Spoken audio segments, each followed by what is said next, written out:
I really got to have a real conversation with Snoop. And I know I got a bro named Jaime. He said he'd be talking to Mike.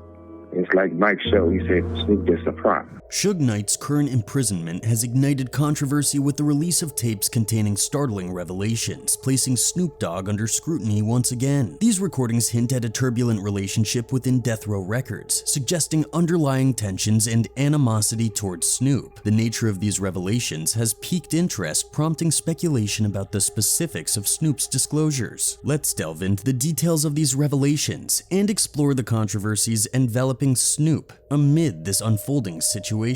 Death Row can be bigger than Motown or Sony or Warner Brothers. Death Row Records stands as an iconic label with a profound impact on the music industry, playing a pivotal role in shaping its landscape. The label boasts a remarkable catalog featuring legendary albums like Dr. Dre's The Chronic, Snoop Dogg's Doggy Style, Tupac's All Eyes on Me, Snoop Dogg's The Dog Father, The Dog Pound's Dog Food, The Lady of Rage's Necessary Roughness, and more. So much drama in the LBC, it's kinda hard being Snoop D-O-double-G. The music industry of the early 90s marked a stark departure from the present, characterized by aspiring rappers emerging directly from the streets to share their authentic narratives. In this era, the notion of internet fame seemed as fantastical as a flying car. For Snoop Dogg, aligning with Death Row Records represented an opportunity for a Rollin' 20s Long Beach Crip to transition from street life to substantial financial success. Snoop Dogg's rise to prominence unfolds as an epic saga, steeped in its own complexities. To comprehend his history with Suge Knight,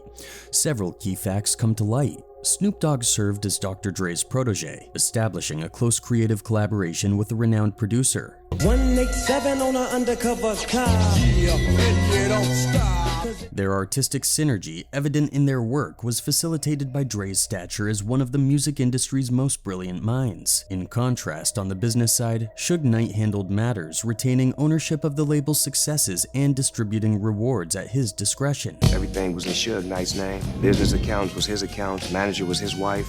Imagine all the being twisted up like an octopus. Amidst the pinnacle of his post-Doggy Style fame, Snoop Dogg became embroiled in a highly publicized murder trial. A '96 Washington Post article meticulously chronicled the day he was acquitted, underscoring the potential consequences of a guilty verdict which could have led to an 11-year sentence. Contemplating the trial's outcome and its potential impact on his life, Snoop shared with reporters, quote, "For the last few months I've been trying to figure out if I'd be able to raise my son, you know what I'm saying?" During this tumultuous period, Dr. Dre began distancing himself from Death Row Records. Disheartened by Suge Knight's escalating involvement in violence, Dr. Dre departed the label without contributing production work to Snoop's sophomore album, The Dog Father. Similarly, Snoop grew disillusioned with the label's emphasis on violence. In a 2011 interview with VH1, he conveyed, quote, "The Dog Father was a rebirth of me. I'm not gonna glorify none of this negativity that Death Row wanted me to do. I'm gonna bring a positive side of music." Both Dr. Dre and Snoop, influential figures in the Death Row legacy, sought to distance themselves from the label's violent image and pursue a more positive musical direction. Snoop Dogg's departure from Death Row Records came after the release of Dog Father. Following the low morale stemming from Tupac's death and Dr. Dre's exit, the situation worsened with Suge Knight's arrest and subsequent 9-year prison sentence for probation violation. Snoop decided to leave the row and join Master P's No Limit Records, marking a significant stylistic shift that resulted in two of the most underrated albums of his career. My business was garbage back then.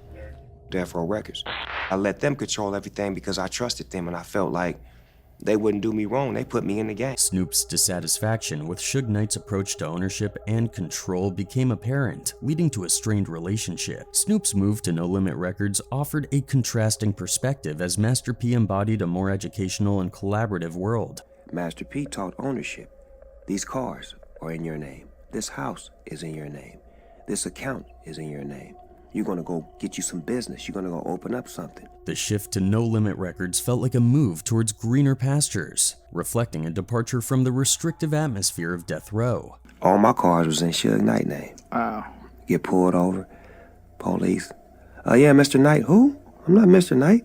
All my cars? And that's how you found out? Yeah. That's crazy. Somewhere along the line, possibly coinciding with Suge's forced removal from the game, Snoop became more outspoken about his disdain for Suge. A documentary recap from Bet highlights an older interview in which Snoop spoke on his decision to leave the row. Quote, "I was working against the devil, and through the grace of God, Master P and Priority Records put a deal together that was suitable for me." The same documentary shares also Suge Knight's perspective, evidenced by prison phone calls and archived interview footage. Essentially, Knight claimed that without him, there would be no Snoop Dogg. Another clip finds an MTV News reporter asking Snoop about Suge's latest dismissal. Quote, "He used to be a superstar and now he's just a no-limit soldier. What do you say to that?"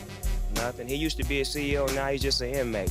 Tensions were palpable. Despite serving his sentence, Suge held on to a deep affection for Snoop, reflecting on their shared accomplishments. However, the separation had an unexpected consequence, intensifying emotions. Before Suge's eventual release in 2001, he confided in a reporter from The Observer about his plans to transform the industry into the Wild Wild West once again. In an ominous tone, he asserted, quote, "I have numerous grievances to address." The feud between Suge Knight and Snoop Dogg reached its zenith in 2002. Characterized by heightened hostility between the two. The culmination occurred at the Vibe Awards that year with both Suge and Snoop present. Speculation suggests that a potential physical confrontation was narrowly averted thanks to the timely intervention of the perennial peacemaker, Steve Harvey. I signed, they signed, Suge signed, and it's official like a referee with a whistle. Snoop Dogg's a no-limit soldier. In 2004, during the Vibe Awards, Dr. Dre found himself the target of a sucker punch. Quick action from Young Buck subdued the attacker, but it left lingering tensions between the Aftermath Snoop faction and the emerging Death Row Murder Inc. alliance. Both Snoop and Suge were well represented, with reports suggesting Suge was seated just a few feet from Dre. The assailant reportedly claimed that Knight orchestrated the attack, a charge vehemently denied by Suge's legal team. Despite the almost apocalyptic tension between Snoop and Suge, fate intervened once again when Suge Knight returned to jail due to a probation violation. And the guy got shot in his ass, he stayed up and killed. So now they got a warrant for the liquor for him. Though Snoop's big homie was quick to step forward, Suge swore he meant no ill will. Still, the animosity between the men was still running high by Dogg's own admission. He mimes a pulled trigger for added emphasis, quote, "I had guys who, they seen him before I did. When I finish with the little woo-wop I'm with, I'ma have my folks come tell you what room I'm in. Then, when you come up to my room, ain't gonna be nobody in there, just me and you." 45 minutes later, Snoop and Suge were having a face-to-face. "Nobody in there except me and my guy Superfly," reveals Snoop. "Superfly ain't no threat.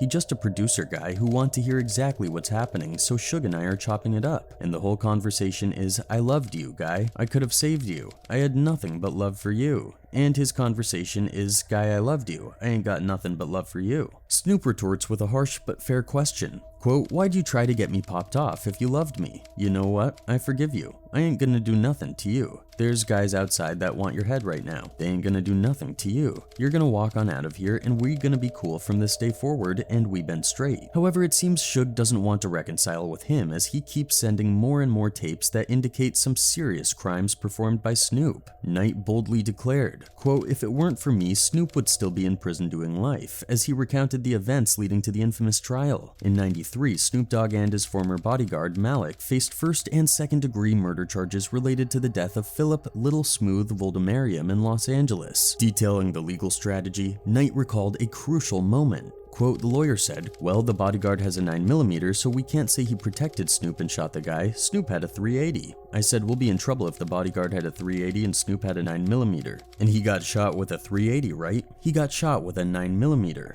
But since Snoop had the .380 and the bodyguard had a 9mm and he got shot with a .380, all the bodyguard gotta say is he was using .380 bullets in his 9mm. Suge Knight has cast doubt on the legitimacy of Snoop Dogg's control over Death Row Records, insinuating that the rapper obtained ownership of the label through dubious methods. In an interview recording unveiled by TMZ in April 2023, Knight, currently serving time, scrutinized Snoop's position as the owner and CEO of Death Row. Knight claimed that Snoop's ownership stake in the label is tied to an alleged criminal act implicating both Snoop and Michael Harry O. Harris, a convicted drug kingpin and initial financial supporter of Death Row Records.